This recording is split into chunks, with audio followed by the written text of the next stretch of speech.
Hello dear student, स्वागत है आपका अपने क्लास में। कैसे हैं आप सब? आई होप आप सब ठीक होंगे। आपकी तैयारी काफ़ी अच्छी चल रही है।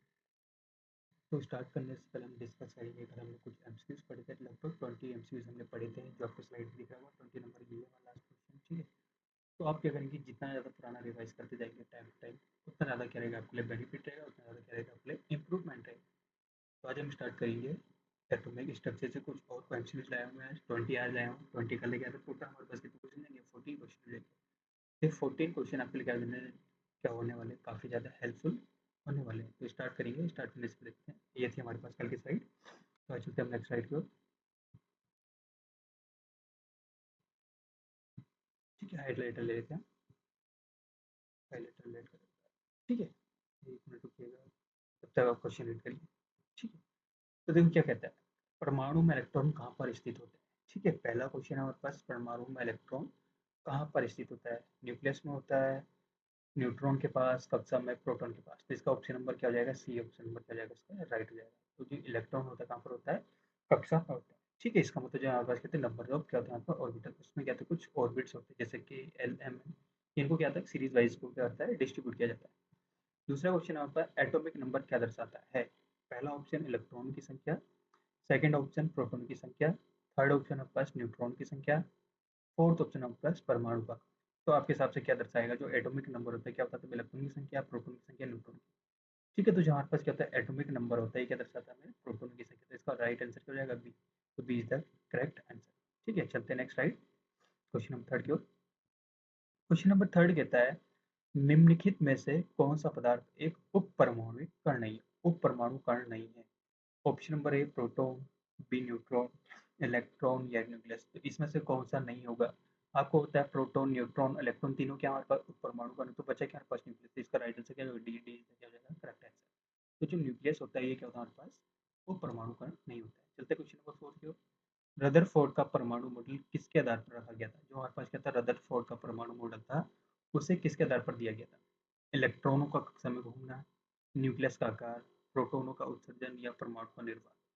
ठीक, तो फोर्थ का क्या हो जाएगा हमारे पास? Option number A, option number B, option number C या ऑप्शन नंबर डी। तो क्या हो जाएगा?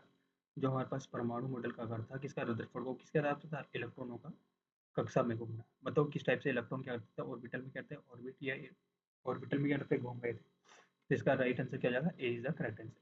चलते क्वेश्चन नंबर 50 की ओर। ठीक, एक मिनट रुकिएगा, मिस स्लाइड है। तो यहाँ पर डिस्कस कर लेते हैं हम लोग थोड़ा बहुत। तो हमको क्या क्या पढ़ना है, आपको क्या करना है? रिवीजन करना है। ठीक, दूसरा क्या करना है? सेल्फ स्टडी ज़्यादा करनी है। इन दोनों का क्या होना चाहिए आपके पास? कॉम्बिनेशन अच्छा होना चाहिए। तीसरा क्या होना चाहिए? हमारे पास टाइम मैनेजमेंट होता है उसका। ठीक, टी ओ डॉट एम बना देता हूँ मैं। ठीक, टाइम मैनेजमेंट आपके पास काफ़ी चीज़ें क्या होनी चाहिए? अच्छी होनी चाहिए। ये क्या होगा आपके लिए? काफ़ी ज़्यादा क्या होने वाला है, ये आपके लिए हेल्पफुल होने वाला है। Time management plus revision plus self study. और पी वाई क्यू, कुछ क्वेश्चन आप जितने ज़्यादा क्या करेंगे देखेंगे, उससे रिलेटेड आपको कुछ ना कुछ क्या मिलेगा यहाँ पर, देखने को मिलेगा। तो यहाँ पास क्या होंगे? कुछ पी वाई क्यू। चलते हैं नेक्स्ट साइड को। क्वेश्चन नंबर 5, इलेक्ट्रॉनों की ऊर्जा किससे जुड़ी होती है? जो आपको यहाँ पर डिस्कस करना है कि जो हमारे पास इलेक्ट्रॉन होते हैं उसकी ऊर्जा किससे जुड़ी होती है? परमाणु संख्या से, न्यूक्लियस से, न्यूक्लियस की दूरी से, या इलेक्ट्रॉन की कक्षा के स्थान से, या न्यूट्रॉन की संख्या से। तो क्या यहाँ पर जो इलेक्ट्रॉन की ऊर्जा होती है किससे जुड़ी होती है? Option number A, option number B, option number C या ऑप्शन नंबर डी। तो इसका राइट आंसर क्या हो जाएगा आपके पास? ए बी सी। तो इसका राइट आंसर क्या हो जाएगा? सी। सी इज द क्या हो जाएगा? Correct answer. जो क्या है हमारे पास? इलेक्ट्रॉन की कक्षा के स्थान से। तो इसमें जो क्या था, इलेक्ट्रॉन की ऊर्जा किससे जोड़ी? तो किससे जोड़ेगी? इलेक्ट्रॉन की कक्षा के स्थान से। आपने देखो जो इलेक्ट्रॉन क्या करता है, नाभिक के चारों ओर घूमता है। तो हमने उसकी क्या होता है, अजीब अजीब सा मतलब उसके हमने तीन चार थ्योरी पढ़ी थी, जो क्या बताते हैं हमें, कभी इलेक्ट्रॉन क्या होता है नाभिक के चारों ओर घूमता है तो लास्ट एंड में क्या होती है, एनर्जी खत्म होती है, तो धीरे धीरे क्या होता है नाभिक में आके गिर जाता है। लेकिन हमने जो उसकी नेक्स्ट थ्योरी पढ़ी थी उसमें देखा था इलेक्ट्रॉन क्या होता है चारों तरफ मूव करते रहता है, जिसमें वहाँ पर क्या पाया जाता है आपके, एक अपकेंद्री बल पाया जाता है, जिसका कारण इलेक्ट्रॉन क्या होता है कक्षा के चारों यहाँ पर क्या कर सकता है, मूव कर सकता है। तो चलते हैं नेक्स्ट क्वेश्चन को। हाइड्रोजन परमाणु के लिए कक्षा के में कितने इलेक्ट्रॉन्स हो सकते हैं? अब हाइड्रोजन की बात करें, हाइड्रोजन में कितना होता है भैया? 1 2 3 4। ठीक है, तो यहाँ पर option number 1, option number B है 2, ऑप्शन नंबर सी है 8, और ऑप्शन नंबर डी है क्या हमारे पास? 18। तो इसका राइट आंसर क्या हो जाएगा आपके हिसाब से? 1 2 8 या 18? तो राइट आंसर क्या हो जाएगा? के में कितने इलेक्ट्रॉन्स होंगे भैया इसके? 1। तो ए इज द करेक्ट। चलते हैं नेक्स्ट क्वेश्चन को। निम्नलिखित में से कौन सा कण न्यूक्लियस के अंदर स्थित होता है? न्यूक्लियस में कौन सा कण स्थित होता है? आपको बताना है प्रोटॉन, इलेक्ट्रॉन, न्यूट्रॉन या ए और सी दोनों। ठीक है, इसका मतलब ए बी सी डी में से कौन सा राइट आंसर होने वाला है? प्रोटॉन, इलेक्ट्रॉन, न्यूट्रॉन या दो। ए और सी का मतलब प्रोटॉन भी हो सकता है और न्यूट्रॉन, इलेक्ट्रॉन भी हो सकता है। तो कौन सा आंसर सही होने वाला है इसका ऐसा? ठीक है, तो इसका राइट आंसर जो क्या जाएगा हमारे पास न्यूक्लियस के अंदर। तो न्यूक्लियस के अंदर आपको क्या पता है? ए और सी, मतलब प्रोटॉन और क्या होता है हमारे पास? न्यूट्रॉन। तो D is the right answer. तो क्या होगा? ए और सी क्या हो जाएंगे? दोनों उसके राइट आंसर हो जाएंगे। चलते नेक्स्ट क्वेश्चन पे। कौन सा सिद्धांत परमाणु के बारे में सबसे पहले परिकल्पित किया गया था? मतलब किस सिद्धांत को सबसे पहले माना गया था, या किस सिद्धांत ने सबसे पहले परमाणु के बारे में बताया था? Rutherford model, Bohr model, Dalton model या श्रोडिंगर? श्रोडिंगर तो हो ही सकता है, रदरफोर्ड, बोहर मॉडल, डाल्टन। इन तीनों सबको बताना कि 8 तक ये आंसर होने वाला है। डाल्टन का मॉडल, बोहर मॉडल या रदरफोर्ड। तो आपने देखा था सबसे पहले हमने कौन सी थ्योरी पढ़ी थी एटम की? डाल्टन की थ्योरी पढ़ी। तो सी का क्या हो जाएगा right answer? C is the correct answer. तो हमने सबसे पहले कौन सा मॉडल पढ़ा था? डाल्टन का परमाणु मॉडल हमने यहाँ पर पढ़ा हुआ था। चलते नेक्स्ट क्वेश्चन की ओर। नेक्स्ट क्वेश्चन क्या था हमारे पास? निम्नलिखित में से कौन सा परमाणु संख्या के समान होता है? अब बताना है इसमें से कौन सा जो परमाणु होगा वो संख्या क्या होता है? समान होता है। न्यूट्रॉन की संख्या, प्रोटॉन की संख्या, या क्या बता रहा आपको इलेक्ट्रॉन की संख्या?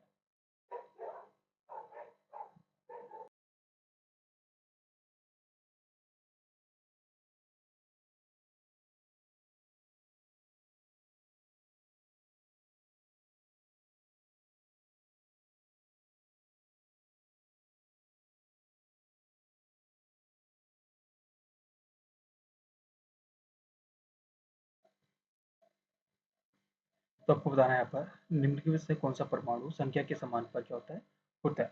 तो न्यूट्रॉन की संख्या, प्रोटॉन की संख्या, इलेक्ट्रॉन की संख्या, ये सभी। तो नाइन्थ का आंसर क्या हो जाएगा आपका? प्रोटॉन की संख्या या इलेक्ट्रॉन की संख्या या न्यूट्रॉन? तो नाइन्थ का क्या हो जाएगा? B is the correct answer.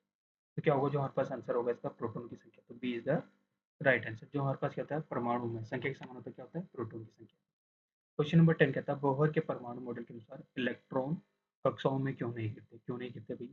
पहला ऑप्शन कहता है क्योंकि वे न्यूक्लियस के बहुत दूर होते हैं, क्योंकि वे उच्च ऊर्जा स्थिति में होते हैं, चौथा क्योंकि उन्हें स्थिर कक्षाओं में रखा जाता है, क्योंकि उन्हें ऊर्जा का आदान प्रदान नहीं किया जाता।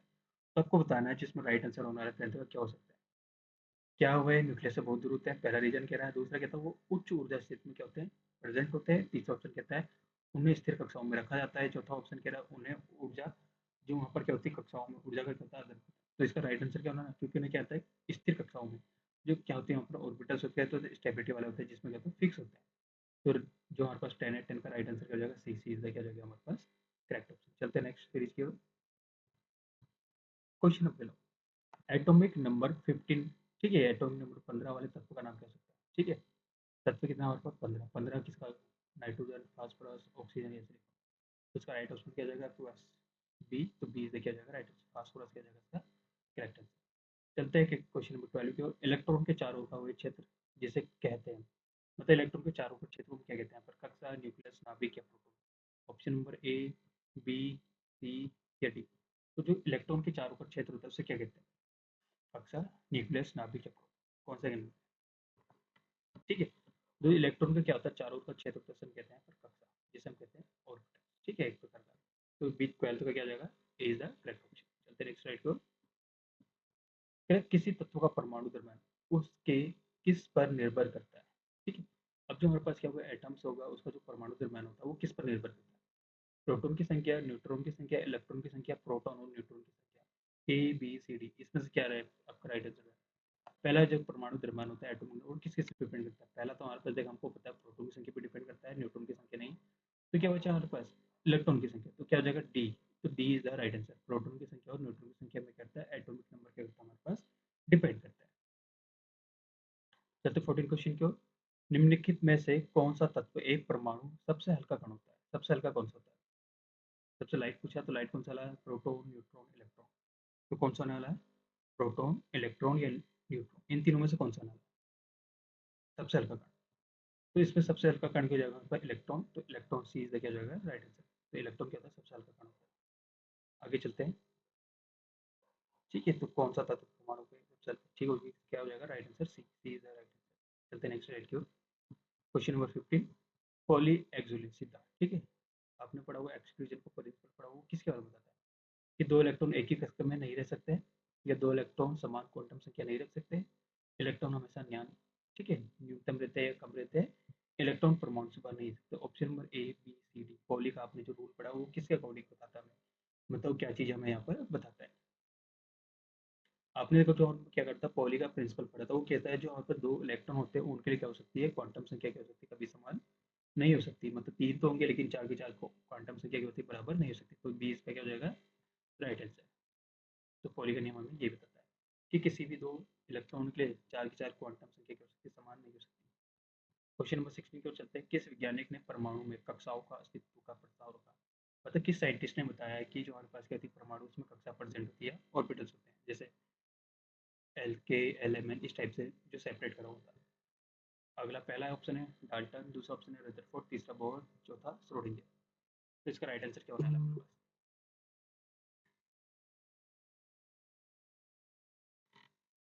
तो क्या हो जाएगा इसका, बोहर। तो क्या हो जाएगा इसका, सी is the right answer.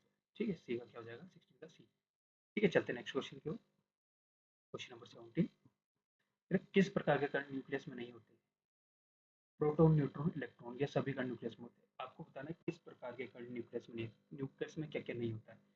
Proton neutron electron, ये कह रहा है सभी कण न्यूक्लियस में होते हैं। तो 17 का आपको आंसर देना है, क्या हो जाएगा। आपको पता है न्यूक्लियस में क्या क्या होता है, हमारे पास प्रोटॉन होता है, न्यूट्रॉन, तो इलेक्ट्रॉन नहीं होता। तो इसका क्या हो जाएगा, राइट आंसर क्या हो जाएगा, सी। तो 17 का राइट आंसर क्या है, सी। तो C is the correct answer. Question number 18 है, रदरफोर्ड का प्रयोग किसके बारे में था, जो रदरफोर्ड ने अपना एक्सपेरिमेंट करा था वो किसके बारे में था। न्यूक्लियस की पहचान, इलेक्ट्रॉन का आकार, कक्षा की परिभाषा या परमाणु का द्रव्य रूप। 18 का ऑप्शन बताना है। फर्स्ट ऑप्शन है हमारे पास न्यूक्लियस, सेकंड ऑप्शन है इलेक्ट्रॉन, थर्ड ऑप्शन है कक्षा, चौथा है हमारे पास परमाणु का ध्रुवीय रूप। तो इसका राइट आंसर है ए। तो इसने क्या बताया था, हम न्यूक्लियस की पहचान करना हमको पता है किसने, जो रदरफोर्ड का क्या था, एक्सपेरिमेंट था, उसने हमें बताया था जो हमारे पास क्या था, न्यूक्लियस थे, उसकी क्या इसने डिस्कवरी करी थी। एक प्रकार से बोल सकते हैं उसने हमें बताया था कि हम न्यूक्लियस की पहचान कैसे कर सकते हैं। ए से क्या जाएगा इसका राइट आंसर। चलते नेक्स्ट क्वेश्चन की ओर। कह रहा है निम्नलिखित में से कौन सा आइसोटोप है, इसमें से बताना कौन सा आइसोटोप होगा। वन, हाइड्रोजन वन और हाइड्रोजन टू, ऑप्शन 16 और 17, कार्बन 12 और 14, ये उपतिक क्षति। ये सारे क्या है हमारे पास, पहला ऑप्शन, दूसरा ऑप्शन, तीसरा ऑप्शन, ये सभी क्या हमारे पास आइसोटोप्स है। ठीक है, तो इसका क्या हो जाएगा, ऑप्शन नंबर डी क्या हो जाएगा इसका राइट आंसर हो जाएगा। चलते हैं क्वेश्चन नंबर बी की ओर। एक स्थिर इलेक्ट्रॉन की ऊर्जा क्या होती है, सकारात्मक मतलब पॉजिटिव, नकारात्मक नेगेटिव, शून्य का मतलब जीरो, या अपर मतलब उसमें कोई चेंजेस नहीं होगा। Option number A, option number B, option number C, option number D. तो इसका राइट आंसर क्या होने वाला है, इस बार आपको हमें क्या बताएंगे, कमेंट में जरूर बताएंगे। तो अपना हमें ऑप्शन बताना है कि आपको ऑप्शन नंबर ए होने वाला है, ऑप्शन नंबर बी होने वाला है, ऑप्शन नंबर सी या ऑप्शन नंबर डी। तो स्थिर इलेक्ट्रॉन की ऊर्जा क्या हो सकती है, ए बी सी डी। ये आप इस बार क्या करोगे, हमें कमेंट में क्या करोगे, अपना आंसर दोगे। ठीक है, तो ये क्वेश्चन मैं आपके लिए होमवर्क छोड़ दूँ। तो आई होप ये आपको क्लियर दिख रहा होगा, और हमारे साथ बने रहने के लिए हमसे कॉन्टैक्ट कर सकते हैं नीचे दिए गए नंबर में, 6397696549। या आप हमसे क्या कर सकते हैं, व्हाट्सएप में इस नंबर पर क्या कर सकते हैं, हमको पूछ सकते हैं। थैंक यू, मिलता है आपसे नेक्स्ट वीडियो में, तब तक के लिए।